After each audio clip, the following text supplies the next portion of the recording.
This is the Fitzy and Whipper with Kate Ritchie podcast. This was always going to happen because the popularity of Ozempic has taken off. We know that. When 60 Minutes are doing stories on it, I think Channel 7 even did a whole special on it as well. And Hollywood stars are coming out endorsing Ozempic. It takes off. Not cheap. A lot of people using it. Now, this is what happens when something is popular like that. But people become addicted to it, and then you have problems. So they're talking at the moment, Scott Disick, which Kardashian was he married to? Courtney. Kate? No, not Courtney. Chloe. Courtney.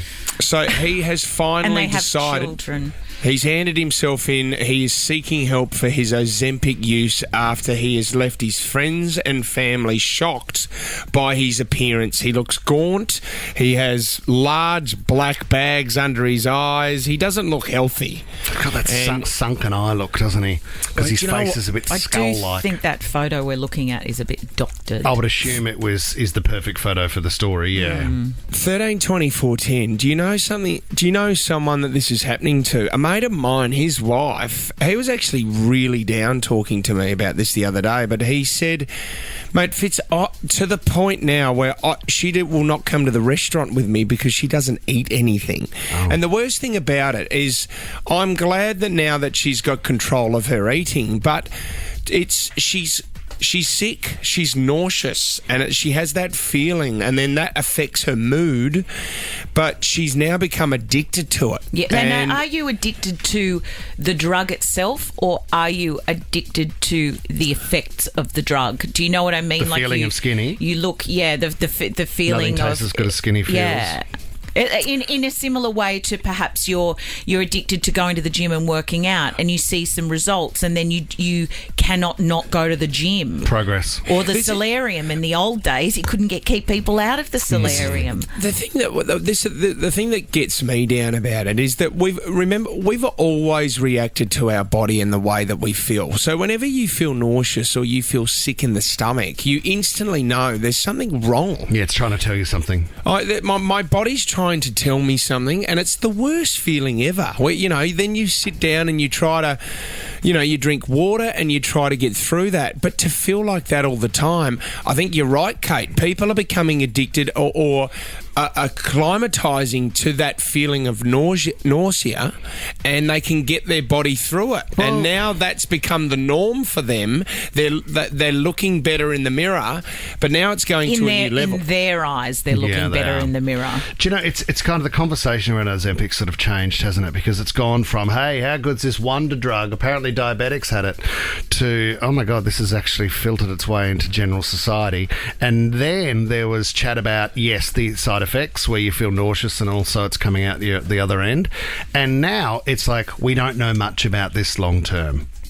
No. Well, anything that you take that is going to affect your metabolism, if you're not fueling your body it's got to have a knock correctly, there are long-term effects not only on your physical health but your mental health. Well, remember I told you the other day I went to the doctor and I said, I want to have a heart checkup, and he gave me a referral to the cardiologist.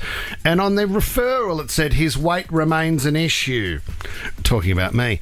What then followed in that conversation at the doctor was they recommended a possible drug to help with weight loss. Don't give me that crap. I don't need that. Yeah, I agree with you, mate. Some people do need it. I don't think I need it. No. That's why you guys jump in and go, you're not that big. You can still carry a few extra, but also have a very healthy lifestyle and still feel great about yourself. Well, that's the thing. And if I was ever lost in the Himalayas, these stores of fat around my mid would help me survive. Mate, there'd be some great rump steaks coming off your clacker, that's for sure.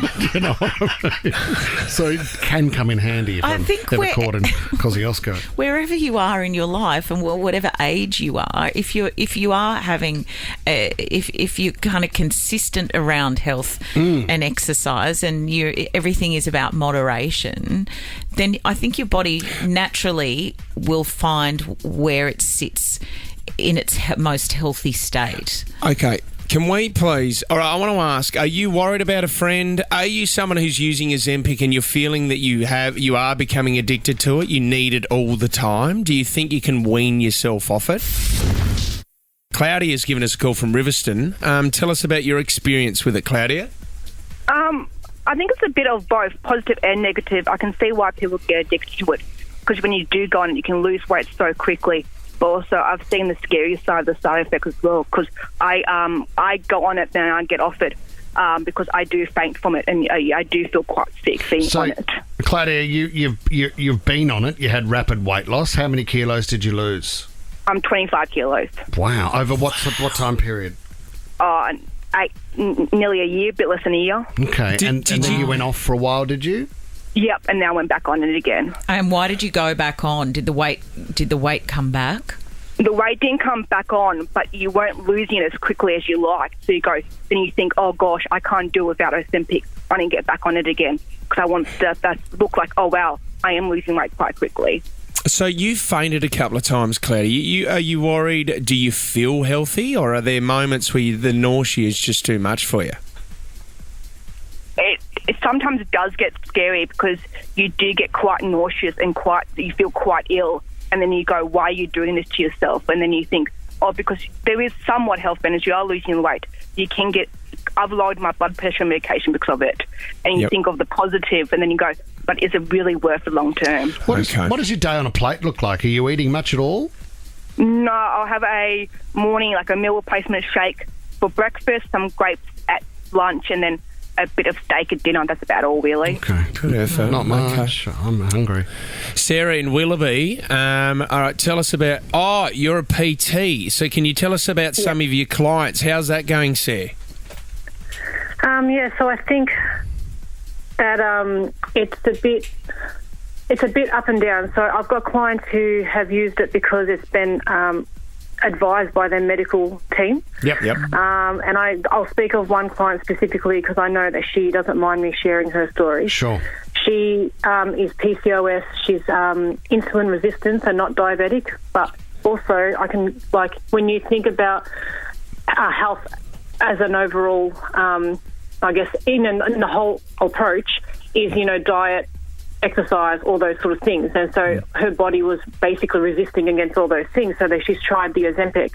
And I watched her literally claw, because my gym that I own is upstairs. So she would literally claw her way up the stairs with little energy to try to get through a training session. She'd be nauseous, she'd be unwell, she wasn't able to eat. God. And just like the girl just spoke then, is that she's not eating much at all. And then if you're trying to think about back to basics, energy in versus energy out. You can't output energy and exercise and look after your health if you're not eating. So nothing in the tank. What happened for her was she was barely eating 400 calories a day, but she wasn't losing the weight either because her body just wasn't accepting it. So she, I think, persisted for about 11 weeks.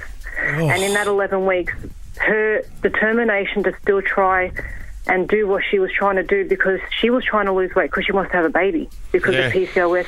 Yeah. And it ended up having a really bad negative effect on her, because now that she's not on it, it's taken her it's been about 6 months maybe since she's been off it, and it's taken her body so long to bounce back from recover, that. Yeah. So, thank you for your story, Sarah. That's unbelievable. That's full on. Denise in Newport, you had some drastic side effects with Ozempic. Is that getting on it or getting off it, Denise? It was actually while I was on it. I ended up losing about 8 kilos, which was great. Yeah. But I ended up going to the doctor and having a blood test, and it actually affected my liver. Yeah. In what way? So, I ended up having some of the functioning. Yeah. So my doctor recommended go off it, and as soon as I went off it, I actually ballooned. Right. Wow. The weight came back. And more? The weight came back with a vengeance, yeah. Right. Back. Over what period of time did you stack it rapidly? Probably for about 6 months. Okay. Afterwards. And it was, and then I've been on another diet, which has worked amazingly. And it's kept the weight off. But it's just... And is that a healthy diet, or is that a drug, Denise? Oh, no, healthy. Very healthy diet. Great. Like eating 6 times a day, small meals. But basically it just speeds your metabolism up, which is amazing. Well, I mean, if you had to go through that to find something that works, that's awesome. Well done. Well done to those out there fighting the bulge. Well, look, that's been negative towards it. Sue's actually, she recommends it. She's on the line now. What are your experiences with Ozempic, Sue? Yeah, I had really high blood pressure, was passing out at work all the time, and so my doctor said to me, and I was a bit overweight, not massively, but he said, I'm going to try you on Ozempic and see if we can get some weight off and lower your blood pressure. My blood pressure's gone down. I'm not having any more giddy attacks. I was on the full dose of Ozempic, which I lost 19 kilos since January. And now I'm back to having just half a dose, and I feel fantastic. My appetite is a bit suppressed, but I only eat what I feel like eating. I don't push myself to eat, but I still eat healthy. And I feel great. That's the thing. It's been really good. If there's education around it, I think it can work, can't it? Because if you need weight loss to lower other levels within your body, but you know it's a temporary fix, which is going to be part of an educational program. Yeah, but look, I think, like with most drugs, there are parts of the community that are going to misuse it, and I think that's where the issues are. I'm a little bit worried about doctors prescribing it.